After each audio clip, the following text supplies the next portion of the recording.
Assalamualaikum warahmatullahi wabarakatuh.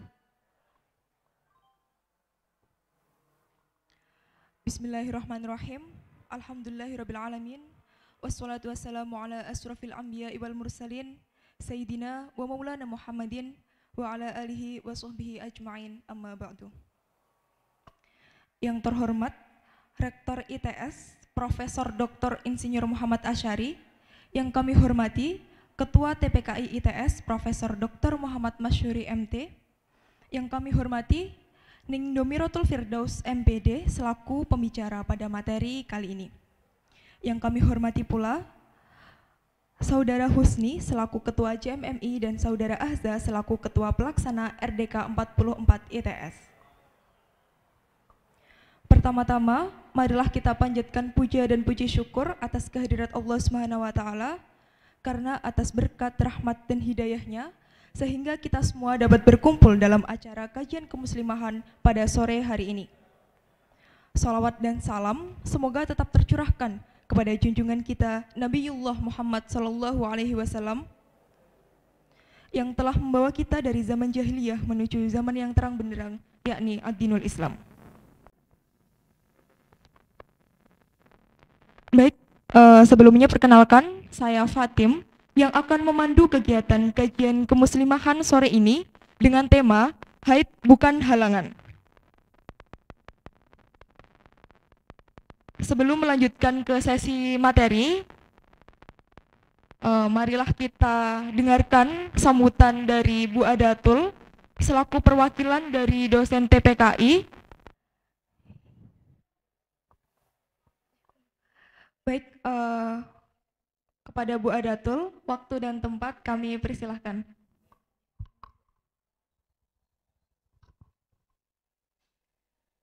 Bismillahirrahmanirrahim. Assalamualaikum warahmatullahi wabarakatuh.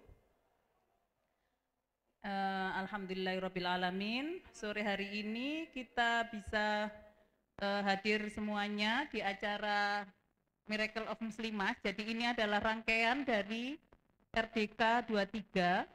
Saya mewakili Pak Masyuri sebagai Ketua TPKI, ya, tim rohani ya Muslim, tim ya tim,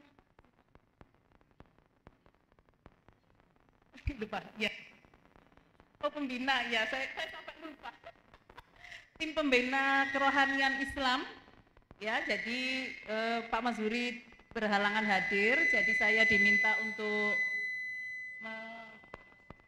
untuk mewakili beliau. Jadi untuk acara pertama gitu ya, di hari kedua, kebetulan di hari kedua bulan Ramadan, jadi masih tanggal 2 di bulan Ramadan untuk kajian muslimah. Jadi kajian muslimah itu sebenarnya, ya saya cerita sedikit ya. Jadi kajian muslimah itu sebenarnya sudah berjalan cukup lama. Jadi awalnya itu sebelum pandemi itu ada kajian muslimah, kemudian pandemi berhenti beberapa saat, tapi terus dilanjutkan dengan via Zoom. Jadi sama ya, kuliah juga via Zoom online. Akhirnya kajian muslimah juga dilanjutkan melalui online gitu. Dan begitu sudah offline, maka dimulai lagi secara offline. Dan untuk nanya lagi setelah kemarin 2 bulan gini kira-kira off 2 bulan.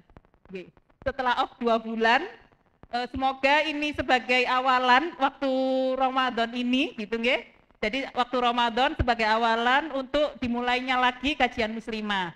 Jadi walaupun kajian muslimah, tapi saya rasa untuk muslim gitu ya, untuk yang muslim, untuk laki-laki juga perlu tahu gitu. Jadi untuk yang dibahas hari ini gitu ya, jadi hari ini nanti yang mau memberikan acara Ning Firda, terima kasih. Ya beliau itu ya salah satu dari Bunyai di Indonesia gitu ya, pengurus Bunyai di Indonesia gitu. Jadi salah satu putri dari Yai gitu ya. Kalau ya saya mengutip dari beberapa kiai itu ada Ning itu yang separuh dan 100%, tapi saya rasa kalau Ning Firda Ning 100%, karena bapak ibunya ya turunan ya dari kiai langsung gitu maksudnya, bukan menantu gitu ya, seperti itu. Jadi nanti apa yang akan disampaikan oleh Neng Firda insya Allah sangat bermanfaat gitu ya untuk kita semua seperti itu. Dan untuk kajian muslimah ini insya Allah akan terus dilaksanakan selama bulan Ramadan, yaitu setiap hari Jumat. Oke. Setiap hari Jumat di jam ini ya, setelah asar sampai nanti menjelang maghrib. Jadi nanti yang hadir bisa berbuka bersama di Masjid Manarul Ilmi, seperti itu. Ya itu saja dari saya, selamat datang semuanya untuk di acara kajian muslimah ini. Assalamualaikum warahmatullahi wabarakatuh. Baik, terima kasih disampaikan kepada Bu Adatul. Nah, selanjutnya ini sesi yang paling ditunggu-tunggu ya. Dan sepertinya dari sahabat-sahabati juga sudah tidak sabar untuk menyimak materi dari tema yang telah dibuat gitu ya. Dan sebelum sesi materi nih, ada yang tahu nggak tema pada kajian sore hari ini apa? Ada yang tahu mungkin? Iya, yang belakang ada yang bilang haid bukan halangan. Nah, tentunya pada materi kali ini sangat seru dan sangat menarik gitu. Dan langsung saja kita panggil pemateri kita yang luar biasa pada kajian sore hari ini.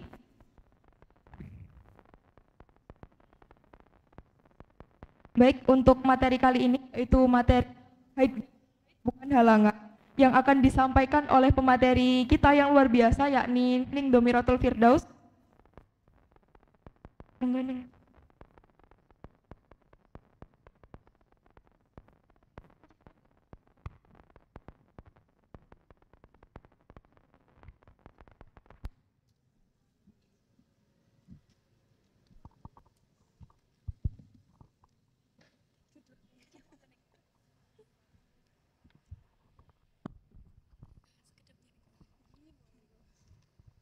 Baik, perlu diketahui bahwa Ning Domiratul Firdaus atau yang akrab disapa dengan Ning Firda merupakan pembicara di Nikah Institute, narasumber untuk Kiswah Female TV 9 Nusantara, dan merupakan founder dan filler of AIS Nusantara Women's Fikih Studies. Nah, berbicara tentang haid bukan halangan, kita tahu bahwa perempuan pasti mengalami haid atau datang bulan. Sehingga ketika hal itu terjadi, maka tentunya kita tidak dapat melakukan sholat. Apalagi di bulan Ramadan, kita juga tidak bisa melakukan puasa. Nah, terkadang sebagai seorang mahasiswa, itu bingung amalan-amalan apa aja sih yang dapat kita lakukan saat haid gitu. Nah, mungkin langsung saja kita sapa pemateri kita pada sore hari ini. Assalamualaikum Ning Firda. Waalaikumsalam warahmatullahi wabarakatuh, Mbak Fatim. Pripun kabar Ning? Alhamdulillah, bahagia sekali loh. Kulo kegasian saking semangatnya. Karena pemateri kita sudah semangat nih, dan sahabat-sahabati juga tentunya jangan kalah untuk semangat menyimak materi yang tentunya sangat menarik gitu ya. Oke, mungkin langsung saja nih kepada Ning Firda, waktu dan tempat saya persilahkan. Assalamualaikum warahmatullahi wabarakatuh. Kayaknya pada lemes ya puasa. Gak apa-apa. Bismillah, alhamdulillah. Allahumma salli wa sallim ala sayyidina Muhammad wa ala ali sayyidina Muhammad. Rabbi israh li sadri wa yassir li amri wahlul 'uqdatam min lisani yafqahu qawli. Yang saya hormati Bapak Rektor Takmir Masjid Manarul Ilmi, para ibu dosen, wabil khusus Mbak Adatul ya. Saya manggilnya Mbak karena sudah Bu Esti sama Mbak Adatul ini. Ibu Dini ya. Dan segenap panitia, juga semua peserta yang sangat saya sayangi insyaallah. Oke, tema hari ini adalah haid bukan halangan ya. Saya baru dikasih tornya tadi siang sama Mbak Adatul ini. Mungkin saking Bu Estinya wes gak apa-apa lah dikasih dadak ngoten nggih. Gimana puasanya? Masih lancar? Masih 2 hari loh. Gak ada yang mokel kan? Aman ya? Sampai maghrib semua ya? Oke, Mbak Fatin gimana puasanya? Alhamdulillah. Langsung aja apa ada tanya Pak? Ada tanya pertanyaan dari host terus langsung aja. Oke. Baik, kita langsung aja membahas ya bagaimana perempuan ini mengalami haid. Selain mengalami haid, perempuan juga mengalami nifas ketika nanti sudah menikah. Di sini ada yang belum haid? Oh sudah semua nggih? Ya kali masnya ngacung. Ya sampai lebaran nggak bakal haid masnya. Ini sebelumnya nyuwun ngapunten, mohon maaf. Ketika saya membahas haid, membahas nifas, membahas seputar perempuan, ini bukan jorok ya, adik-adik ya, yang putra. Ini sebagai ilmu yang teman-teman aja biar saya juga kelihatan masih muda. Ini yang harus teman-teman pahami juga ya, sebagai ilmu. Jadi jangan dianggap, waduh saya bahas soal haid, bahas soal perempuan ya, tentang biologisnya itu jadi dikira ngeres atau jorok. Tidak ya, ini sebuah ilmu. Bahkan ketika saya ngaji di pesantren, yang ngajar itu laki-laki, bapak-bapak. Beliau juga berpesan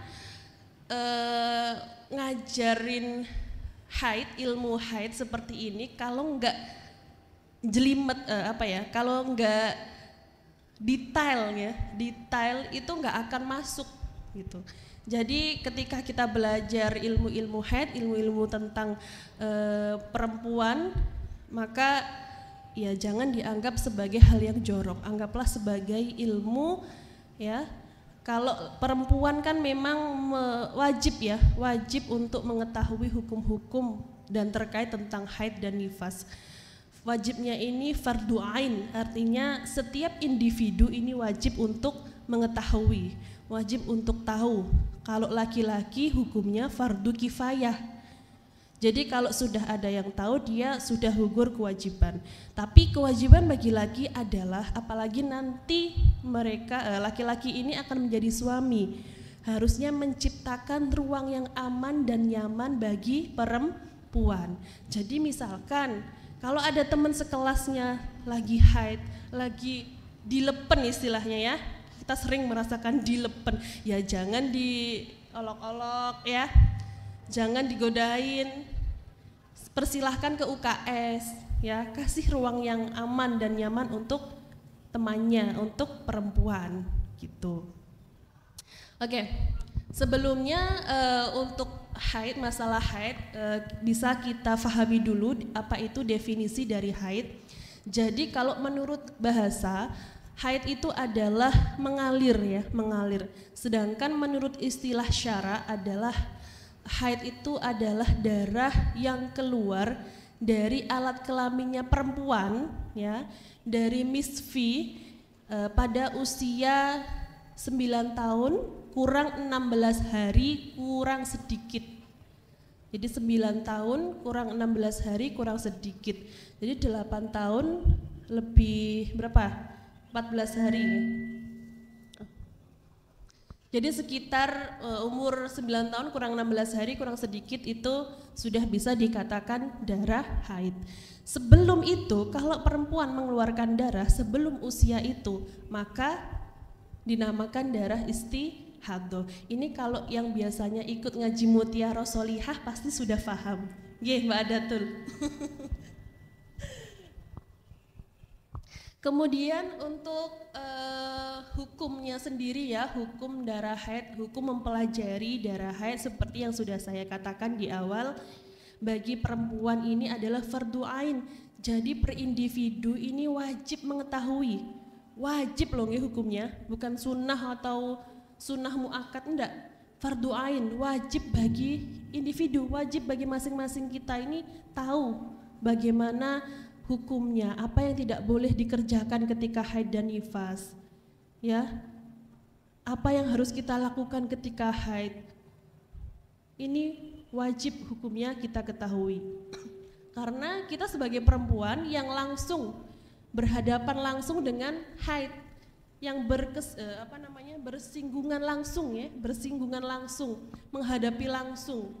Ini masih persoalan haid, belum lagi persoalan istihadah yang bikin pusing. Haid aja udah bikin pusing, apalagi istihadah. Jadi para perempuan ini wajib ya, karena bersinggungan langsung dengan darah tersebut. Kalau laki-laki memang wajib, tapi hukumnya fardu. Fardu apa teman-teman yang putra? Apa? Fardu kifayah ya. Tugasnya apa tadi? Tugasnya laki-laki itu kenapa kok dihukumi fardu kifayah? Yang pertama, untuk nanti misalnya menikah, ketika sudah menikah bisa mengajari istrinya ketika istrinya ini tidak bisa tentang ilmu haid. Juga bisa ngasih tahu anaknya.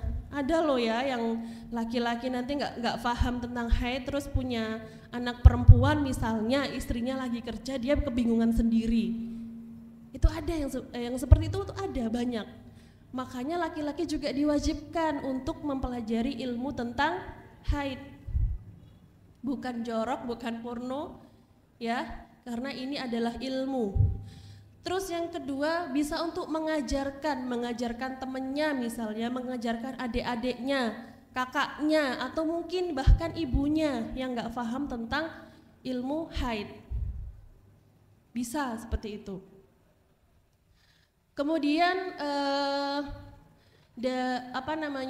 haid sendiri itu memang ada dalilnya ya, ketika perempuan sedang haid itu tidak boleh melakukan beberapa ibadah, misalnya sholat, puasa, sujud tilawah, kemudian membaca Al-Quran, menyentuh Al-Quran atau mushaf, kemudian diceraikan, ini nggak boleh. Ya, kita kupas satu-satu dulu ya. Perempuan yang haid dan nifas ini tidak boleh melakukan sholat. Ini perintahnya jelas ada dalam Al-Quran dan di hadisnya itu Rasulullah berkata, jika kamu itu sedang haid maka tinggalkanlah sholat.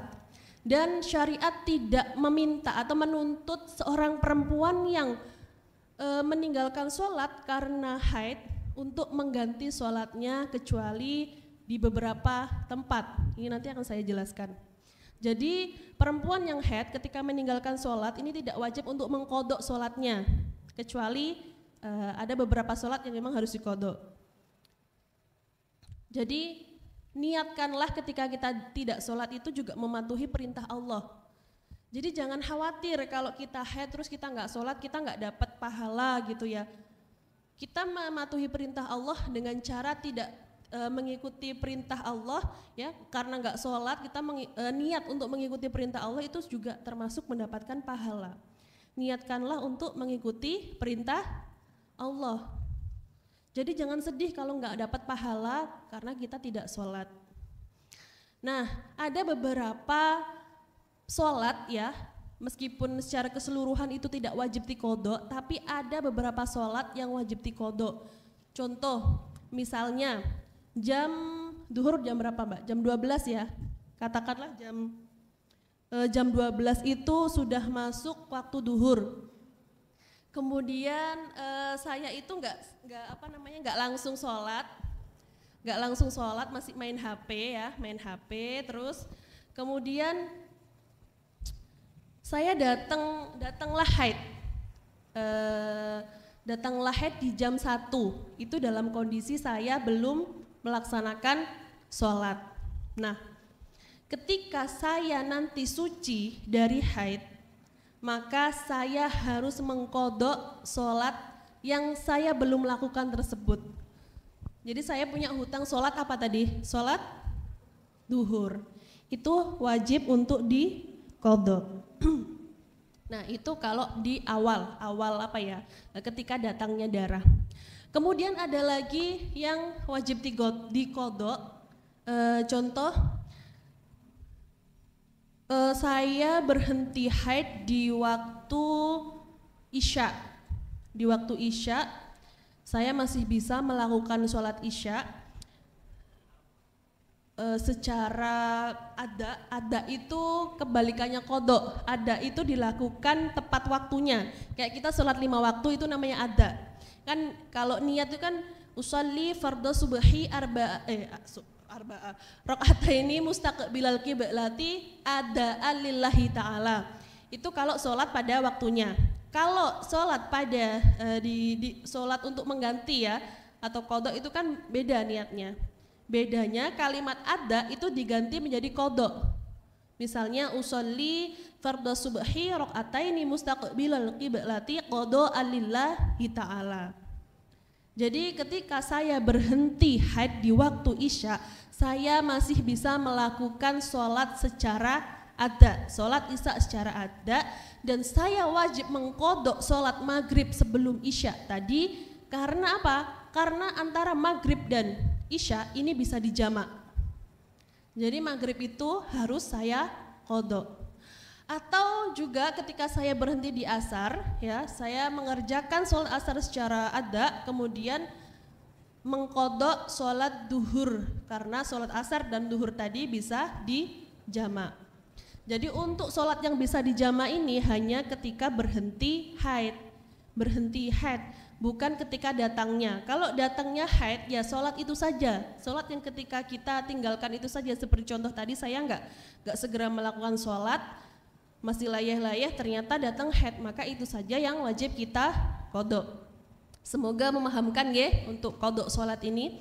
Kemudian yang tidak boleh dilakukan oleh perempuan yang haid dan nifas yang kedua adalah berpuasa. Nah, ini kita sedang berada pada bulan Ramadan ya, berada pada bulan Ramadan di mana kita semua sebagai umat muslim diwajibkan untuk berpuasa sebulan penuh.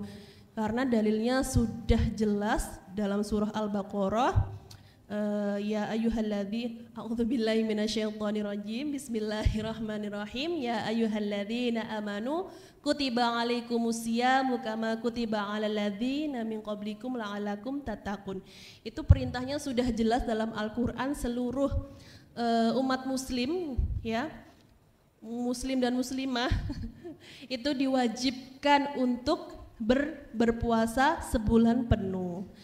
Tapi kalau berhalangan gimana? Nah, yang namanya Islam itu tidak saklek gitu nggih.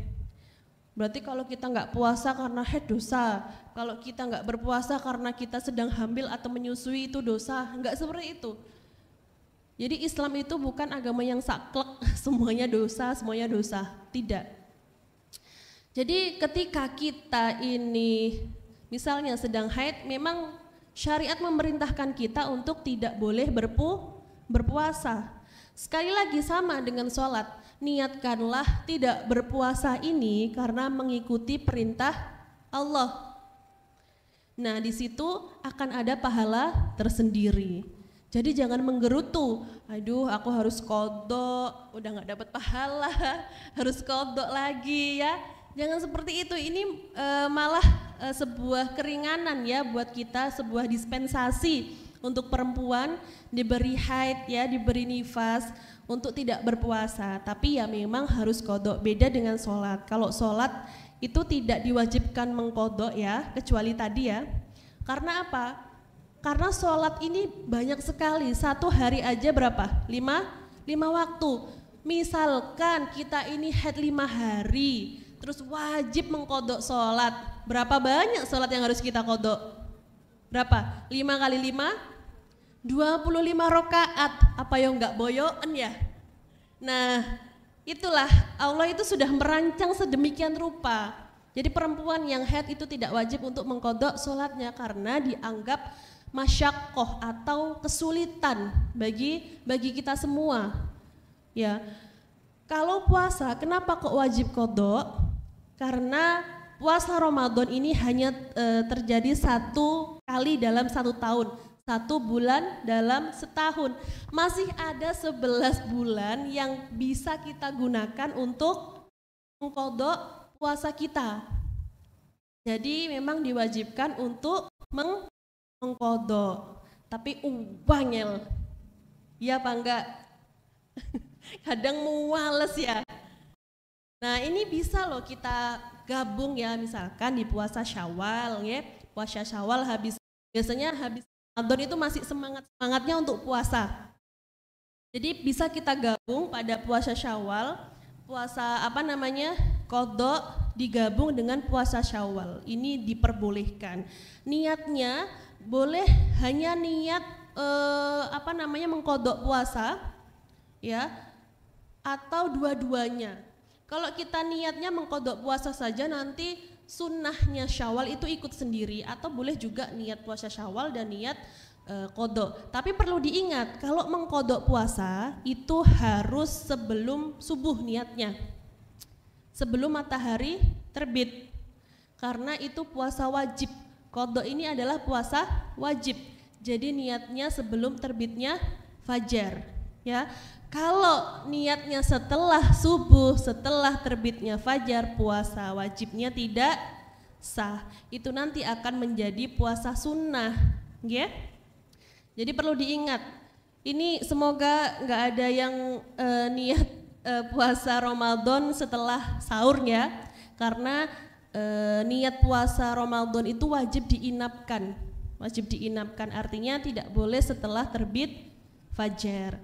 Ya yang paling bagus adalah ketika habis raweh, biasanya imam memimpin untuk membaca niat puasa. Begitu. Terus ada lagi hal-hal yang tidak boleh dilakukan perempuan ketika haid selain sholat, puasa, yaitu sujud tilawah.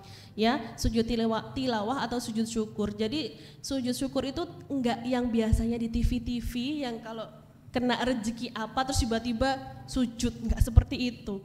Ada doanya sendiri. Jadi orang yang sujud syukur itu perlu dan harus dalam keadaan suci. Ada doanya sendiri, enggak bisa kita lihat di TV-TV, yaitu mungkin bentuk rasa syukur, tapi itu bukan dikatakan sujud syukur. Kemudian selain itu tidak boleh membaca Al-Quran, perempuan tidak boleh membaca Al-Quran ya ketika sedang haid. Tapi ada pendapat yang memperbolehkan ketika kita meniatkan untuk zikir ya, tanpa memegang loh ya, tanpa memegang. Jadi ketika kita memang punya wirid ya, biasanya kan orang itu mempunyai wirid tersendiri ya. Kalau enggak gitu biasanya hatinya kosong. Jadi setiap orang itu harus ada wirid atau zikirnya tersendiri. Jadi kalau kita sudah punya wirid ya, misalkan ayat-ayat Al-Quran ya, misalnya biasanya yang dibikin wirid itu di akhir ini loh, yang laqad ja'akum rasulun min anfusikum azizun 'alaihi ma anittum. Nah, itu biasanya bisa buat wirid ya untuk pegangan kita. Nah, ketika haid enggak boleh memang membaca Al-Qur'an, tapi kalau kita niatkan dengan zikir, diniati zikir ya, apalagi kita sudah punya wirid seperti itu yang kita langgengkan setiap hari, maka itu diperbolehkan. Tapi tidak sambil memegang Al-Qur'an. Kemudian yang selanjutnya yang keberapa tadi, Mbak? Dihitung betul. Sudah pokoknya selanjutnya aja ya. Perempuan yang haid tidak boleh membawa Al-Qur'an atau mushaf. Tidak boleh kecuali misalnya Al-Qur'annya jatuh. Ya saya tolongin buat naruh di atas. Itu kan dalam keadaan darurat ya, maka itu boleh. Atau membawanya di dalam tas barengan dengan mukena misalnya atau buku, tapi niatnya adalah membawa buku, baru itu boleh. Nah, kalau membawa dengan sewantai ya, bawa santai sedang haid itu haram hukumnya ya. Tidak diperbolehkan kecuali dalam keadaan darurat. Kemudian juga perempuan yang sedang haid tidak boleh untuk memegang mushaf, memegang Al-Qur'an. Ini dalam surah Allahu Akbar. Apa itu ya Allah? Kok bisa lupa ya? Yang biasanya dibaca habis asar itu ada ayat la yamassuhu illal mutahharun. Ada yang tahu itu surah apa? Kalau kok lupa. Al-Waqiah, Masya Allah.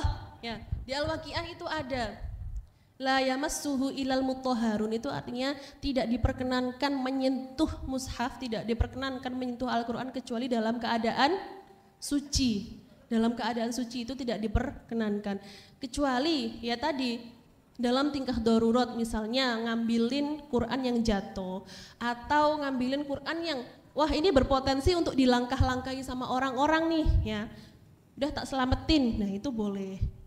Nah, ada pendapat yang mengatakan ketika Qur'annya itu ada tafsirannya, ya sekarang kan banyak ya Al-Quran itu pinggirnya ada tafsirannya atau Al-Quran yang ada terjemahannya itu diperbolehkan.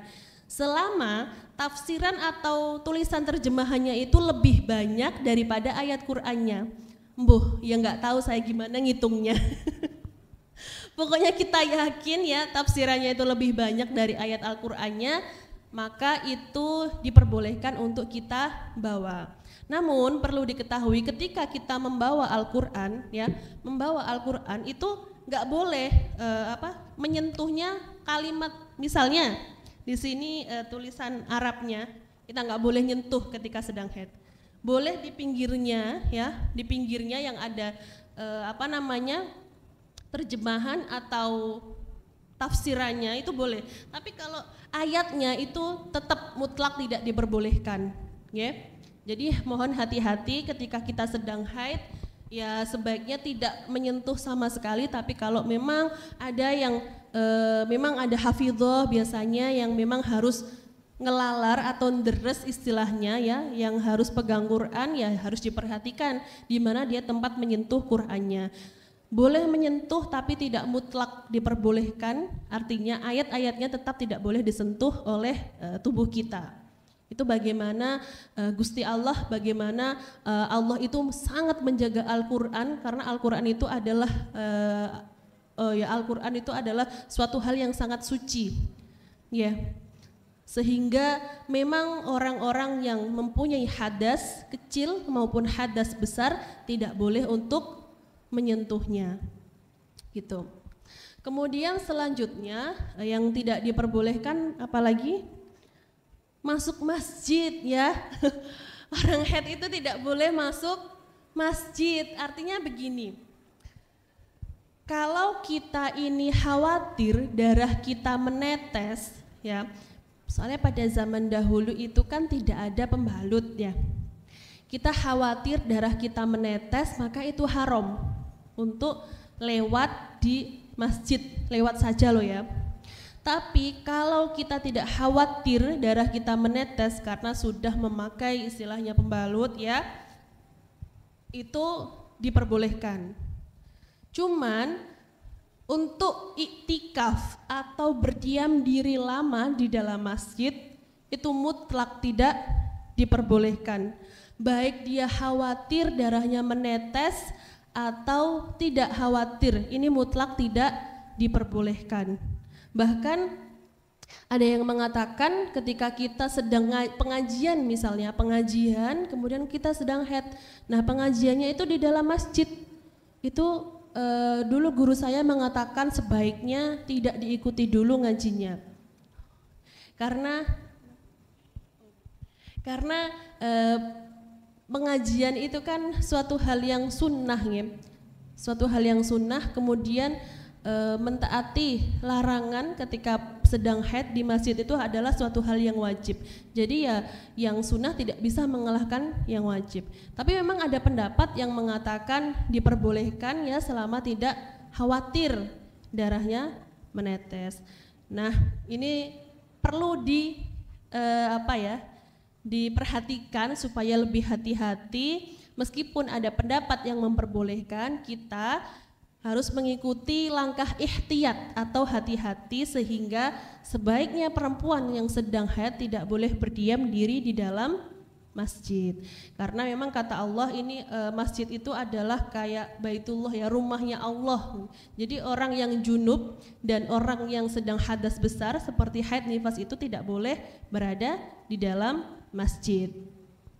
Kemudian selanjutnya adalah tawaf ya, tawaf. Makanya kenapa ada obat penghambat menstruasi. Jadi ketika orang mau umroh atau haji itu kan dianjurkan, perempuan ini dianjurkan untuk mengkonsumsi obat penunda haid. Ya eman soalnya karena haji itu kan tidak bisa setahun sekali ya. Umroh juga bagi yang memang tidak bisa berangkat setiap tahun itu kan suatu hal yang luar biasa ya, punya kesempatan untuk umroh dan haji. Maka diperbolehkan memakai obat penunda haid. Takutnya kalau nggak minum obat penunda haid pas di Mekah malah haid, malah bocor. Akhirnya tawafnya tidak sah dan dia wajib untuk mengulangi hajinya. Nah ini kapan ngulanginya? Kan antriannya tuh banyak sekali ya. Kemudian setelah tawaf, ini agak sensitif tapi ini ilmu ya. Perempuan yang haid dan nifas ini tidak boleh untuk berhubungan suami istri. Selain memang dalam nas Al-Quran itu tidak boleh, menurut medis ini bisa menyebabkan suaminya atau anaknya mempunyai penyakit kulit. Kalau dalam bahasa kitabnya itu penyakit baros, ya ada yang mengatakan kulitnya belang-belang kayak panuan tapi lebih lebar, ya lebih lebar dan gatal ini. Ada yang mengatakan seperti itu, dalam medis dikatakan seperti itu. Jadi menurut Islam berhubungan badan ketika haid itu haram. Dalam ilmu medisnya juga dikatakan bisa mengakibatkan penyakit baros atau penyakit kulit yang tidak bisa disembuhkan. Jadi perlu diperhatikan nanti para adik-adik ini kalau sudah menikah ya, yang pasti ya insya Allah ya menikah semua. Ini ilmu yang harus dibawa sampai kapanpun atau mungkin bisa mengingatkan temannya, tetangganya nanti suatu saat kalau sudah berada di masyarakat. Jadi ketika perempuan ini sedang haid diharamkan untuk berhubungan badan. Kalau sudah terlanjur bagaimana? Kalau sudah terlanjur ya konsekuensi tentang penyakit tadi tetap ada gitu, resikonya tadi tetap ada, cuman kita dalam Islam itu disunahkan untuk bersodakoh. Sunahkan untuk bersodakoh. Tapi ya tadi resiko penyakit tadi tetap ada. Maka perlu diperhatikan ketika sedang menstruasi, ya sedang haid, jangan sampai berhubungan badan ya. Nanti ya ini ilmu untuk nanti loh, saya nggak bilang sekarang. Ini kan adik-adik pada belum menikah ya, kecuali ibu dosennya. Kemudian selain itu juga bersenang-senang di antara pusar dan lutut, artinya nggak boleh meskipun tidak berhubungan badan, tapi ketika kalau bahasa gaulnya apa sih, cuddling, iya nggak? Iya nggak Mas?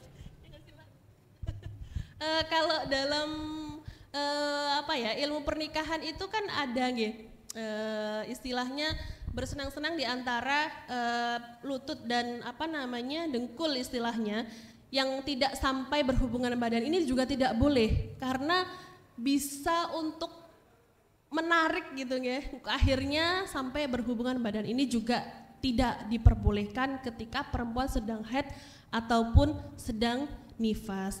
Dan perlu diketahui adik-adik yang putra, perempuan yang sedang haid ini sakit ya. Jadi nanti kalau adik-adik ini sudah menikah ya, jangan sampai menyakiti istrinya. Kalau sedang PMS, kalau sedang haid ya, tolong istrinya itu sangat diratukan sekali ya. Ini pengalaman dari kita yang sudah menikah.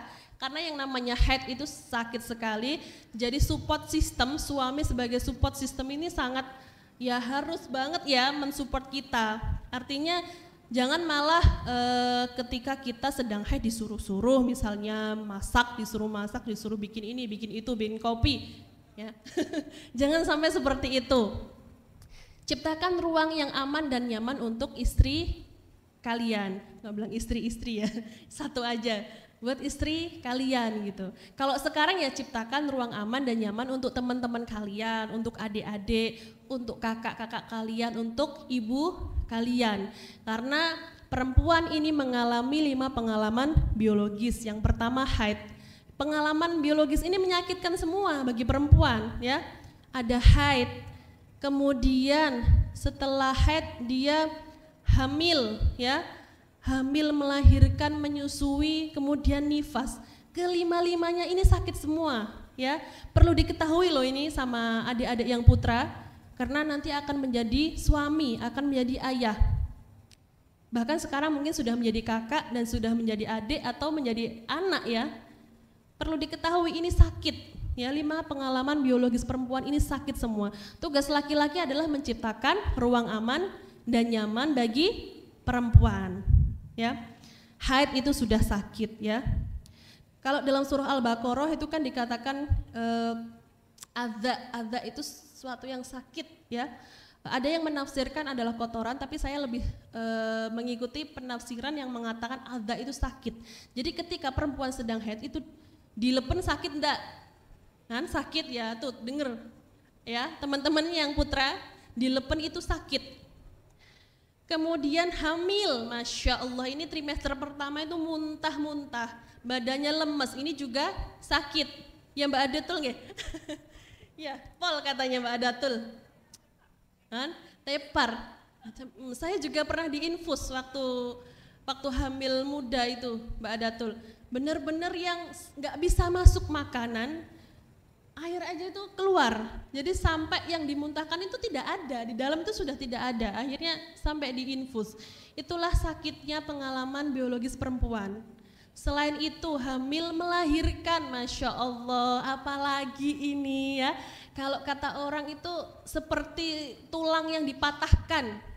Laki-laki memang tidak didesain ya untuk melahirkan, jadi ya mungkin tidak bisa ngerti rasanya. Cuman ini tak kasih tahu gitu loh ya. Dia tubuh perempuan tuh didesain untuk melahirkan ya, untuk merasakan sakit tapi lo tetap kuat. Gila nggak, perempuan lo sehebat itu, ya. Jadi dan itu ya nggak kapok gitu loh, maksudnya ya nggak hanya 1-2 kali melahirkan tuh, ya masih diulangin lagi, ya terserahlah apa alasannya. Yang jelas perempuan itu keren, perempuan itu hebat ya, bisa menanggung sakit sehebat itu. Kemudian setelah melahirkan apa? Menyusui itu juga sakit sekali, apalagi waktu di awal-awal memang belum keluar karena pergeseran antara ngapunten nipelnya perempuan dengan lidah bayi, karena lidah bayi itu kasar, itu membuat lecet. Nah, itu juga sakit sekali. Setelah itu nifas itu juga sakit. Bayangkan maksimal orang nifas itu 60 hari mengeluarkan darah. Ya, orang mengeluarkan darah itu merasakan sakit ya, sakit sekali. Belum lagi pas habis melahirkan itu dijahit. Saya nggak nakut-nakutin buat yang belum nikah, nanti takut. Nggak apa-apa ya, buat ilmu prakteknya nanti kalau sudah menikah. Coba dititeni ya, dititeni. Apakah benar yang saya omongkan itu? Apakah sesakit itu melahirkan ya? Coba ntar diingat-ingat. Kemudian untuk jam berapa Mbak? Aman, waktunya masih sampai 5:30 gitu. Kemudian ada beberapa hal atau beberapa amalan bagi perempuan yang sedang haid. Jadi nggak usah takut nggak dapat pahala kalau tidak berpuasa. Jadi yang tidak boleh berpuasa itu ya orang yang haid dan nifas.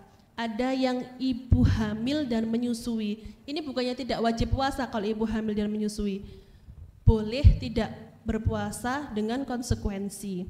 Kalau perempuan yang hamil dan haid dan nifas ini memang tidak diperbolehkan untuk berpuasa, tapi juga wajib untuk mengqadha di lain hari, mengganti puasanya di lain bulan, di lain hari. Sedangkan ibu hamil dan menyusui ini bukan tidak boleh, Jadi dalam kitab Yaqut Nafis itu dijelaskan ada 5 kategori orang yang wajib berpuasa. Islam, mukallaf, baligh, mukim, dan satunya mampu.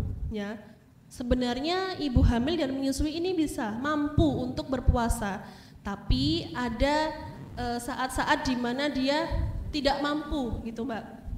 Jadi ketika ada ibu hamil dan menyusui, ibu hamil dan menyusui juga bisa ya. Ibu hamil atau menyusui, ya. Ini diperbolehkan untuk tidak berpuasa. Ya, kadang ibu hamil atau ibu menyusui ini juga pengen berpuasa, sama seperti kita yang sedang yang normal ya, pengen berpuasa. Tapi kadang tekad itu nggak sebanding lurus dengan keadaan kita. Keadaan fisiknya yang lemah karena hamil, yang lemah karena menyusui, maka syariat ini memberikan keringanan atau rukhsah. Jadi ibu hamil atau menyusui yang khawatir terhadap dirinya, wah nanti kalau aku puasa aku lemes, misalnya aku pingsan, ya, aku dehidrasi misalnya. Dengan khawatir itu saja itu sudah boleh untuk berbuka puasa. Tapi konsekuensinya adalah nanti harus mengqadha puasanya sesuai hari yang dia tinggalkan. Misalnya dia nggak bisa puasa sebulan penuh, ya dia wajib untuk mengganti puasanya sebulan penuh. Ya nggak harus urut, tapi harus ya 30 hari itu harus diganti. Kemudian ketika ada ibu hamil atau ibu menyusui yang khawatir akan kondisi dirinya juga janin di dalam perutnya, atau ibu menyusui yang khawatir akan dirinya dan bayi yang dia susui, itu wajib untuk qadha dan qadha saja ya. Dia wajib untuk qadha di mana dia tidak berpuasa. Misalnya utangnya 10 hari, dia wajib untuk membayar puasanya 10 hari. Kemudian kalau ada ibu hamil atau ibu yang menyusui khawatir terhadap bayinya saja, khawatir nanti anaknya mencret misalnya karena ASINya nggak keluar ketika sedang berpuasa, maka wajib qadha dan juga fidyah. Jadi dia wajib mengqadha di mana hari di mana dia tidak berpuasa, misalnya 5 hari dia tidak puasa, maka wajib mengqadha puasanya 5 hari dan juga membayar fidyah 0,69 atau ya.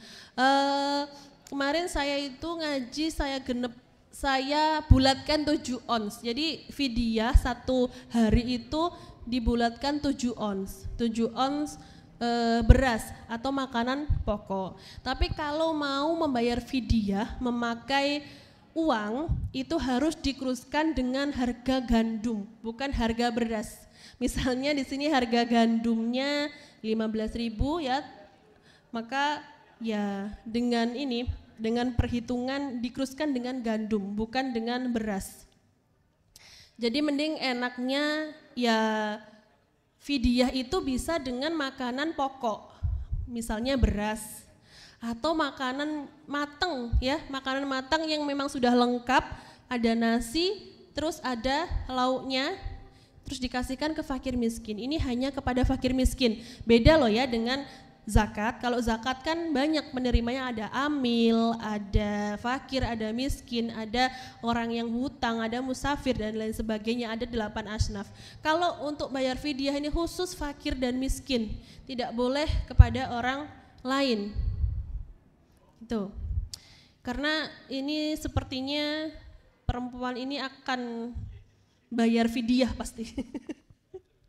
Karena ya berpotensi untuk hamil, menyusui ya, nanti pasti akan bayar fidyah ini, pasti.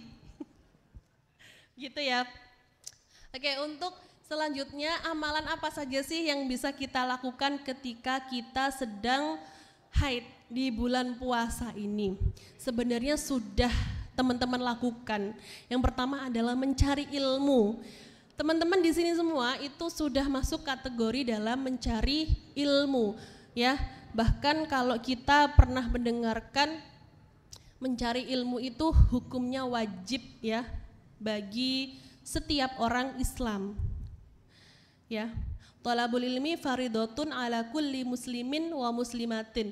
Itu hadis sahih ya. Hadis sahih, kita semua diwajibkan untuk mencari ilmu. Ya teman-teman kuliah di ITS itu juga termasuk kategori dalam mencari ilmu, thalabul ilmi yang diwajibkan. Nah, teman-teman juga datang ke sini untuk mungkin mendengarkan ocehan saya ya, mungkin ya bermanfaat ya, mungkin ya, semoga aja bermanfaat. Ini juga sudah termasuk kategori dari mencari ilmu. Jadi nggak usah risau kalau lagi haid terus nggak bisa puasa, masih banyak yang bisa dilakukan. Ya, salah satunya mencari ilmu. Kemudian juga perbanyak untuk zikir. Ya. Zikir yang baik itu afdalu dzikru fa'lam annahu la ilaha illallah. Ya, zikir yang baik adalah la ilaha illallah. Ya, jadi orang itu kalau nggak punya wirid, nggak punya wirid, nggak punya zikir yang dia langgengkan itu seperti kosong. Hatinya tuh seperti kosong. Jadi kalau bisa teman-teman ini juga harus punya pegangan. Jadi kalau saya katakan wirid ini adalah sebuah pegangan. Jadi bukan wirid-wirid yang misalnya kita wirid, oh itu ada cowok yang kita suka, tak wirid, bukan seperti itu ya, bukan. Saya nggak ngajarin seperti itu loh ya. Jadi wirid untuk diri kita, jadi wirid untuk menjaga diri kita. Wirid untuk menjaga diri kita itu harus ada lah ya, satu aja ya, minimal satu. Jadi mungkin bisa dilakukan habis sholat, ya habis sholat 5 waktu atau kapan saja ya. Wirid, zikir itu bisa kita lakukan kapan saja dan di mana saja kecuali tempat-tempat najis, misal kamar mandi. Ya jangan dilakukan di kamar mandi, masih banyak tempat lain. Zikir itu menjadi penenang hati. Satu sebagai pegangan kita. Dua juga sebagai penenang hati kita. Jadi saya itu kadang bisa bahasa Jawanya dititeni. Kalau saya itu lagi kemerungsung, paham kemerungsung enggak? Paham nggak? Kalau lagi kemerungsung itu ini apa ya yang kurang? Oh saya lupa, nggak wiridan misalnya, nggak zikir. Nah ini bisa dititeni, oh lupa belum baca ini gitu. Setelah zikir itu tadi, hati kita jadi tenang. Karena zikir itu apa sih? Zikir itu pengingat kita kepada Allah. Kalau kita ingat Allah, ingat terus kepada Allah, hati kita itu jadi tenang. Ya, adik-adik yang mungkin suka kemerungsung, tugasnya banyak ya. Ini wajib banget kalau saya bilang harus punya zikir sehari-hari yang diamalkan. Ini boleh kita kerjakan mau kita haid, mau kita suci, mau di kampus, mau di rumah, mau di jalan. Ya. Ini enggak apa-apa, ini bisa dilakukan kapan saja dan di mana saja. Kemudian yang selanjutnya ada lagi enggak ya?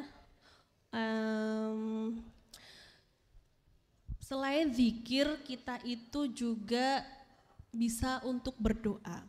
Jadi berdoa itu bukan hanya ketika kita habis sholat. Kalau habis sholat ya emang, saya tuh kalau habis sholat ya memang wajib untuk berdoa ya. Wiridan berdoa itu bagi saya wajib ya setiap habis sholat 5 waktu. Tapi kan juga bisa kita lakukan di luar sholat 5 waktu. Dan ini gini, doa itu ibarat seperti sepeda yang kita kayuh.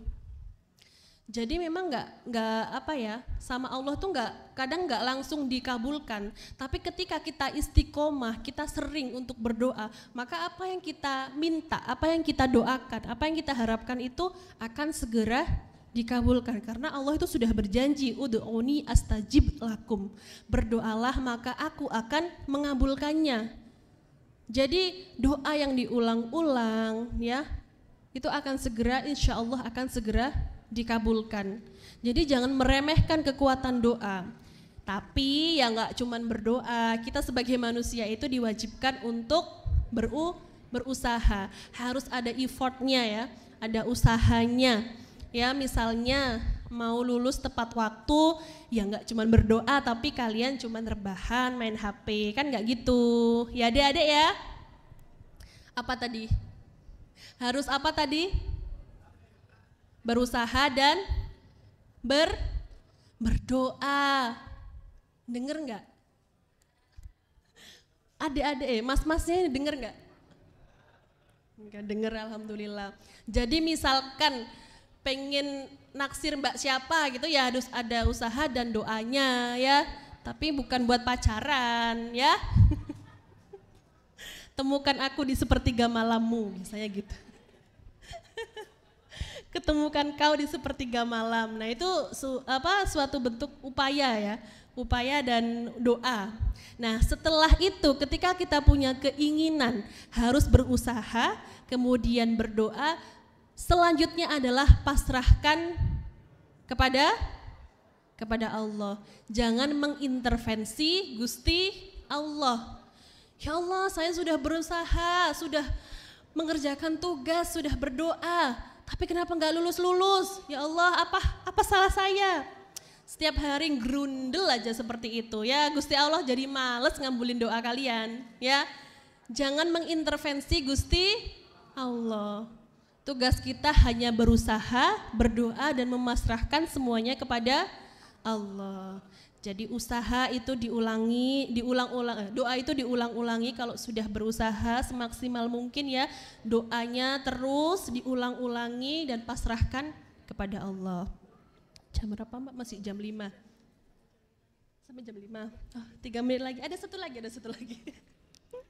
Selanjutnya ya, perempuan yang sedang haid ketika di bulan Ramadan ini bisa melakukan kegiatan sosial. Melakukan kegiatan sosial, bagi-bagi takjil, bagi-bagi makanan gratis ya. Bagi-bagi ini seperti yang sudah dilakukan. Seperti yang sudah dilakukan mbak-mbak panitia ini, bagi-bagi takjil, ini juga bernilai ibadah ya, mendapatkan pahala dari Allah. Estu ini beneran, saya enggak memuji-muji panitianya, mboten. Memang ada di materi saya. Jadi melakukan kegiatan sosial misalnya baksos ya, atau mungkin mengumpulkan donasi untuk misalnya orang yang membutuhkan. Karena esensi dari puasa ini sebenarnya kita kan dilatih ya, puasa itu dilatih berlapar-lapar, menahan hawa nafsu agar merasakan bagaimana orang yang yang setiap harinya juga tidak bisa makan. Kita itu dilatih untuk merasakan yang seperti itu. Oh begini loh rasanya lapar, haus ya. Lapar, haus itu seperti ini. Jadi kita diminta untuk merasakan yang seperti itu. Dan kita juga disunnahkan untuk bersodakoh. Kita disunnahkan untuk sedekah. Sedekahnya itu nanti digunakan untuk memberi makan orang yang membutuhkan misalnya. Ini bernilai ibadah juga, mendapatkan pahala tentunya, sangat bernilai ibadah. Apalagi yang menerima itu sangat bersyukur, ya Allah terima kasih rezeki atas rezekimu hari ini. Wah yang ngasih itu pasti pahalanya berlipat-lipat. Jadi jangan pernah merasakan kayak kalau kita itu sodakoh, uang kita habis, boten, justru dilipat gandakan sama Gusti Allah. Tapi niatnya kudu harus diatur, nggak boleh ya Allah aku sedekah semoga uangku berlipat ganda, bukan seperti itu. Niat adalah pondasi utama setiap kita melakukan sesuatu ya. Innamal a'malu biniyatin. Jadi segala sesuatu itu tergantung niatnya. Niatlah yang bagus ya. Kalau kita bersodakoh, niat ya Allah semoga dengan sodakohku ini bisa membantu orang-orang yang membutuhkan. Jangan niat rezekinya berlipat ganda. Niatnya salah itu. Niat untuk membantu sesama yang membutuhkan, insya Allah pahalanya berlipat-lipat. Nah selain itu tadi ada sodakoh ya, menyiapkan takjil bagi orang yang berpuasa, kemudian ada berdoa, berzikir, kemudian mencari ilmu, mendatangi majelis-majelis, ya. Ini yang bisa teman-teman lakukan. Jadi jangan khawatir nggak mendapatkan pahala bulan Ramadan ketika haid. Bahkan ya, seorang istri yang misalnya tidak berpuasa karena haid tapi menyiapkan buka puasanya untuk keluarga, ini juga dinilai sebagai ibadah dan pahalanya juga berlipat-lipat. Udah jam 5? Karena sudah jam 5 diminta untuk menyudahi, jadi saya tutup dulu, mungkin nanti ada sesi tanya jawab ya.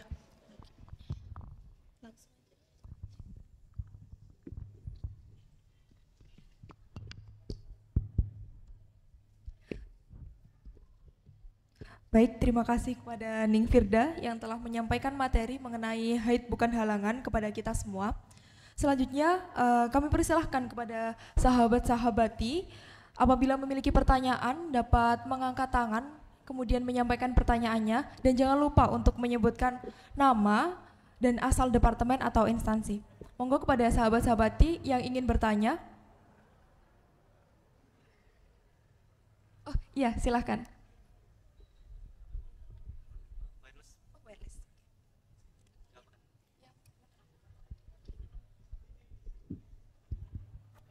Tanya tadi.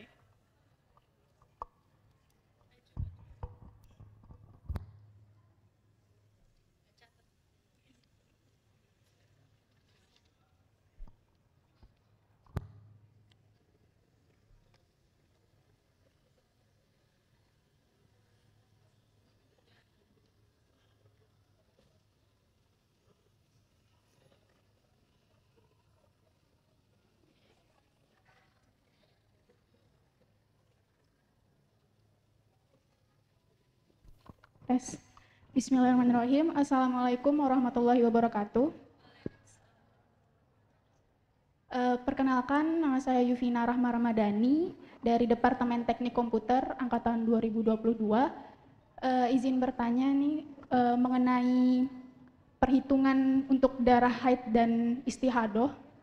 Jadi dulu saya sempat diberitahu oleh ustazah saya di pengajian di daerah saya, kalau misalnya perhitungan darah haid dan istihadoh itu ketika kita sudah suci dari darah haid, misalnya kurang dari 15 hari sudah keluar darah lagi, itu termasuk darah istihadoh. Dan apabila belum sampai 15 hari apabila sudah lebih dari 15 hari itu termasuk darah haid. Nah, saya ingin memastikan saja untuk terkait hal tersebut karena saya dan beberapa teman-teman saya masih bingung mengenai hal tersebut dikarenakan masa perkuliahan apalagi mau ujian gitu mungkin bikin stres sehingga menstruasi tidak teratur. Di situ kami bingung ini seharusnya darah haid atau istihadah dan mungkin bisa diberitahu informasinya mengenai ciri-cirinya dan lain sebagainya. Sekian pertanyaan dari saya, terima kasih. Wassalamualaikum warahmatullahi wabarakatuh.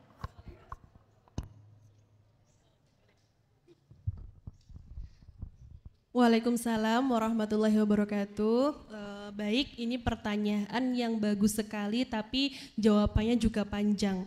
Ini nanti akan saya jelaskan sekilas, tapi nanti kalau belum paham mungkin bisa mengikuti kajian Mutiara Solihah, nggih Mbak Adatul. Mungkin bisa diadakan lagi karena di Mutiara Solihah ini juga ada kajian haid. Kemarin sudah saya selesaikan ya. Satu bab tentang haid dan istihadoh. Materinya juga sudah saya berikan, tapi yang namanya masalah haid dan istihadoh itu tidak bisa kita jelaskan cuma satu kali. Bahkan saya sendiri belajar Uyunul Masailin Nisa, Risalatul Mahid, tentang kitab tentang istihadoh dan haid ini 10 kali. Dan saya baru paham ketika saya akan mengajar. Jadi ketika saya diterangkan ya sudah saya menyimak, saya tulis. Saya enggak paham. Ya Allah, betapa bodohnya saya. Tapi ternyata teman-teman saya juga seperti itu. Bahkan teman-teman saya yang dulu paham sekarang itu tanya ke saya, Iki piye toh? Dulu pas di sekolah yang paham, waktu di pondok yang paham dia, kenapa sekarang tanya sama saya? Jadi tentang haid dan istihadah ini tergantung bagaimana kita sering-sering mutolaah buku atau kitab tersebut.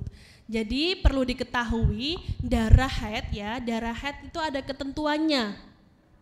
Ya. Ketentuan darah haid itu minimal 1 hari 1 malam. Kalau terputus-putus sejumlah 24 jam. Kemudian umumnya adalah 6 sampai 7 hari. Maksimal darah haid adalah 15 hari 15 malam. Lalu bagaimana misalnya kita keluar darah terputus-putus ya. Tadi saya sempat mendengarkan ketika dia sudah haid kemudian berhenti, kemudian keluar lagi tapi masih dalam rangkaian 15 hari, darah kedua dihukumi istihadah. Padahal maksimal masa haid adalah 15 hari 15 malam. Jadi ketika misalnya saya mengeluarkan darah secara terus-menerus tanggal 1 sampai tanggal 6 ya.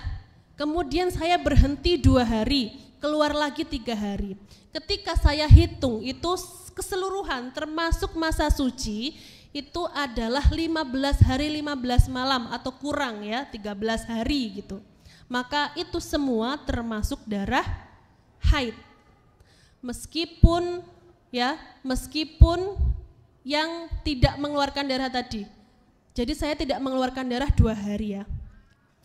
Itu juga dihukumi haid. Sehingga ketika kita sedang puasa Ramadan, yang tadi 2 hari itu saya tidak keluar darah tapi saya berpuasa, itu juga wajib untuk diqodho puasanya. Begitu. Jadi kalau belajar ilmu haid itu tidak bisa sekilas, 1-2 kali nggak bisa. Harus berkali-kali memang. Kemudian bagaimana misalnya kita mengeluarkan darah 20 hari terus menerus. Apakah 15 hari haid kemudian sisanya istihadah? Belum tentu. Kalau orang yang pertama kali mengeluarkan darah ya, ini termasuk kategori mubtadi'ah mumayyizah, 20 hari mengeluarkan darah, dilihat darah kuat itu dihukumi haid, darah lemah dihukumi istihadah. Bagaimana kita melihat darah kuat dan darah lemah? Jadi darah itu ada warnanya hitam, ada merah ya, merah kehitam-hitaman, ada merah, ada kuning kemerah-merahan, ada kuning, ada keruh. Jadi darah itu sebanyak itu. Ya. Yang lemah dihukumi istihadah, yang kuat dihukumi haid. Itu kalau pertama kali mengeluarkan darah. Tapi beda lagi kalau kita sudah pernah haid ya, pernah haid. Misalnya kita mengeluarkan darah itu 25 hari. Ada yang tahu nggak bagaimana penyelesaiannya?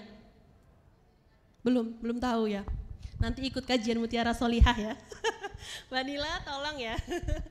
Kalau orang yang sudah pernah haid kemudian mengeluarkan darah sebanyak tiba-tiba langsung 25 hari, itu mengikuti adat haid. Misalnya biasanya mengeluarkan darah haid 6 hari ya. Siklus dalam sebulan 6 hari haid, 24 hari suci. Maka 25 hari tadi diambil 6 sebagai haid, sisanya adalah darah istihadah. Darah istihadah itu sebagaimana perempuan yang suci, ya wajib untuk sholat, boleh untuk membaca Al-Quran, wajib untuk berpuasa, dan lain sebagainya. Mungkin itu bisa menjawab Mbak? Yeah. Nanti untuk selengkapnya monggo ikut kajian Mutiara Sholihah, kupas tuntas di situ insya Allah. Oke, baik, terima kasih. Dari siapa tadi Mbak? Iya, itu nggak kedengeran namanya ya.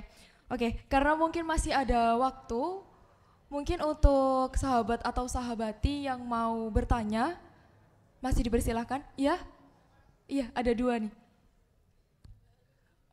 Oke, yang belakang dulu mungkin. Ya, bisa disebutkan nama dan asal departemennya. Assalamualaikum warahmatullahi wabarakatuh. Waalaikumsalam warahmatullahi wabarakatuh. Perkenalkan saya Trisha Saida dari Departemen Teknik Geomatika angkatan 2020. Sebelumnya izin bertanya nih, apabila kita sedang haid, apa diperbolehkan untuk berziarah? Terima kasih. Wassalamualaikum warahmatullahi wabarakatuh. Waalaikumsalam warahmatullahi wabarakatuh. Langsung saya jawab. Untuk perempuan yang sedang haid ini diperbolehkan untuk berziarah.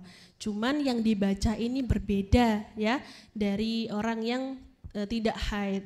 Biasanya orang yang tidak haid bacanya tahlil, yasin.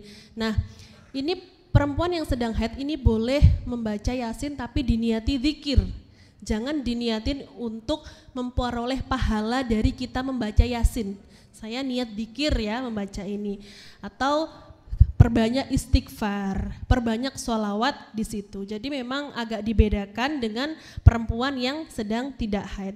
Tapi memang tidak semua makam itu memperbolehkan perempuan yang haid untuk masuk. Ada beberapa makam yang mungkin dianggap sangat keramat sehingga perempuan yang sedang haid itu tidak boleh untuk masuk ke dalam makam. Tapi secara umum untuk ziarah kubur ya, perempuan yang sedang haid ini diperbolehkan ya untuk berziarah kubur.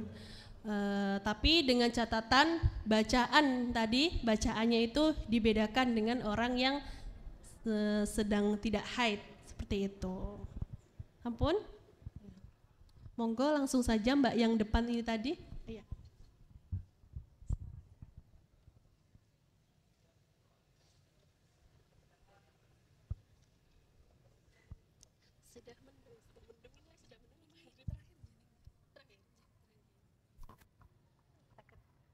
Bismillahirrahmanirrahim. Assalamualaikum warahmatullahi wabarakatuh. Waalaikumsalam warahmatullahi wabarakatuh. Nama saya Nadia Salma Fitria dari jurusan Teknologi Kedokteran. Ngapunten izin bertanya ning, perihal khilaful ulama yang mengatakan hukum potong kuku dan rambut yang mungkin banyak kontroversi di antara masyarakat umum. Banyak yang mengatakan bahwasannya potong kuku ataupun rambut yang rontok semasa haid itu ada yang mengklaim harus dikumpulkan dan ikut disucikan saat mandi wajib. Ada juga imam yang berpendapat bahwasannya potong kuku dan rambut yang rontok itu apabila haid maka tidak apa-apa. Ada juga yang berpendapat kalau potong kuku itu diperbolehkan tapi menghilangkan kesunahan saat haid. Karena mungkin khilaful ulama ini mungkin yang pendapatnya dikuatkan oleh Imam Sahih Bukhari yang mana. Sekian dari saya. Jazakumullahu khairan katsira. Wassalamualaikum warahmatullahi wabarakatuh. Waalaikumsalam warahmatullahi wabarakatuh.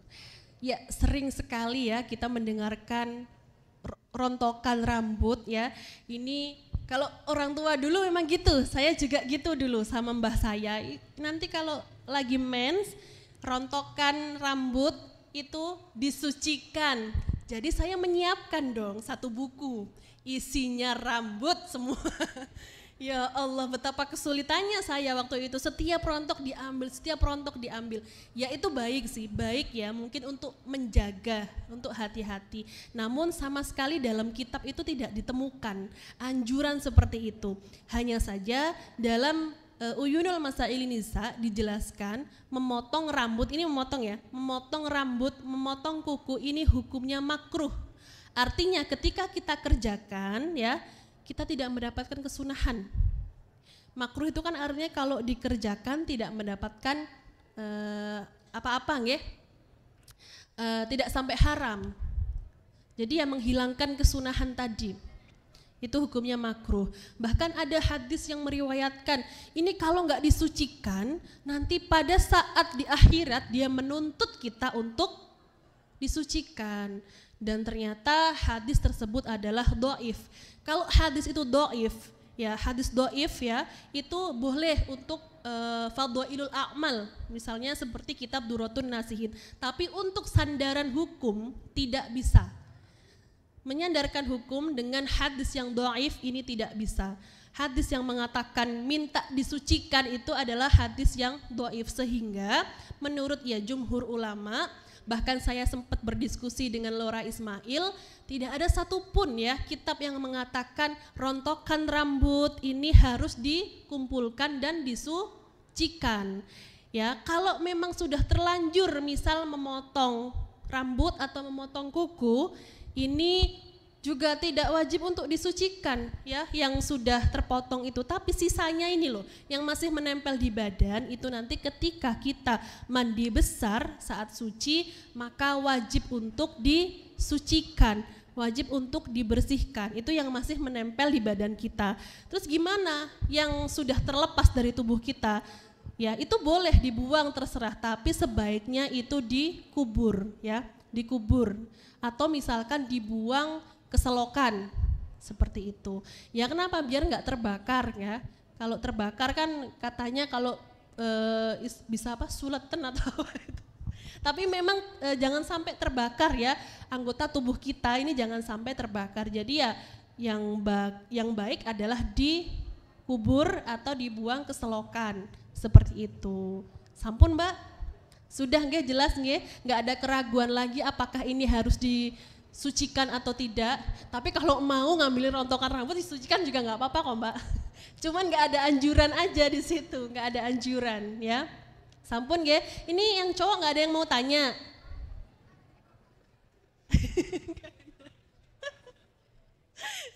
Ini mungkin kayak nggak paham apa yang saya jelaskan Semoga kalau saat ini misalkan belum paham, nanti ketika sudah mengalami langsung apa yang saya katakan tadi tiba-tiba langsung paham. Oh dulu itu pernah loh saya mendengarkan ceramah seperti ini. Oh ya langsung paham, langsung dipraktekkan. Amin Allahumma amin.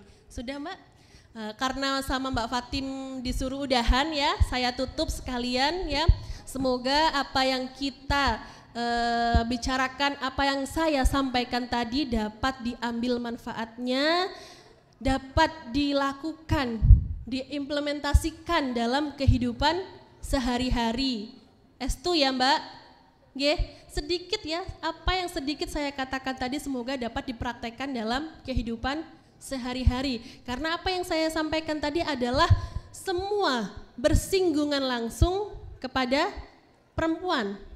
Bersinggungan langsung kepada kalian semua yang perempuan. Jadi semoga dapat dilakukan, diimplementasikan dalam kesehariannya. Baik, karena sudah mau buka puasa saya nggak mau banyak bicara lagi. Saya tutup, wallahul muwafiq ila aqwamit thoriq. Wassalamualaikum warahmatullahi wabarakatuh.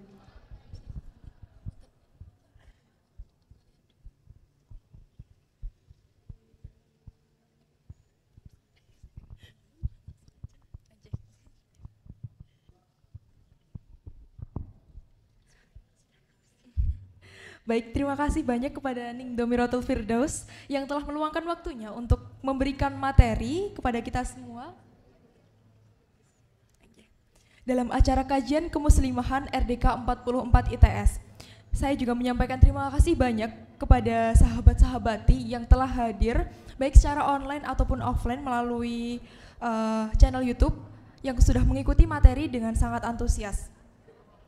Baiklah, saya selaku moderator mohon maaf apabila terdapat kesalahan atau kehilafan baik kata maupun perbuatan.